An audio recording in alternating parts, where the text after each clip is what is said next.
I'm Martin Perelmuter. I'm Farah Perelmuter, and together we started Speaker Spotlight.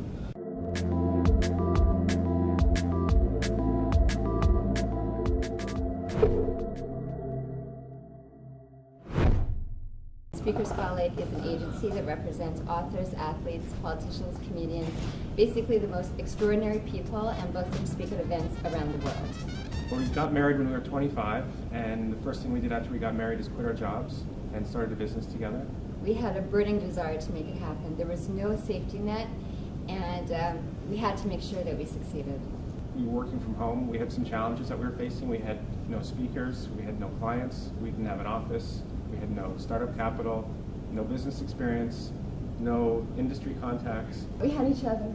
We didn't really think about being an entrepreneur until I got into the workplace, and I realized that I basically had no control over where my life and career was going. It was in the hands of other people to a large degree. We never thought too much about how difficult it would be to be an entrepreneur, about what services were available to us.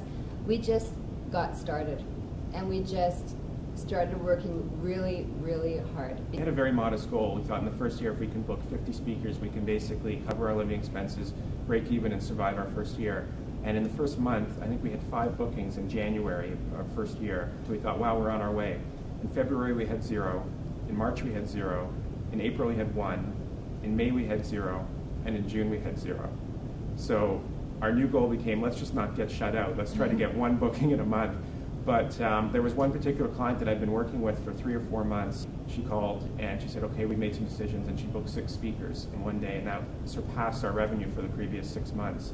And so that was a big breakthrough, although there was a little bit of a risk involved as well. She couldn't pay us until after the event was over. And normally we would get a deposit, a 50% deposit in advance, and the balance the day of the event. So we had to make a decision. Do we move forward with this? In our gut, we could trust this person, and so we moved forward with it. The event went ahead. We had received a check from her, which we immediately took to the bank. And when I think of I Am My Ambition, I automatically think about when we started. We were in our little apartment and had no money, no clients, no staff. We had nothing, but really all we had was our ambition. I'm Martin Perelmuter. I'm Farah Perelmuter. And I am my ambition.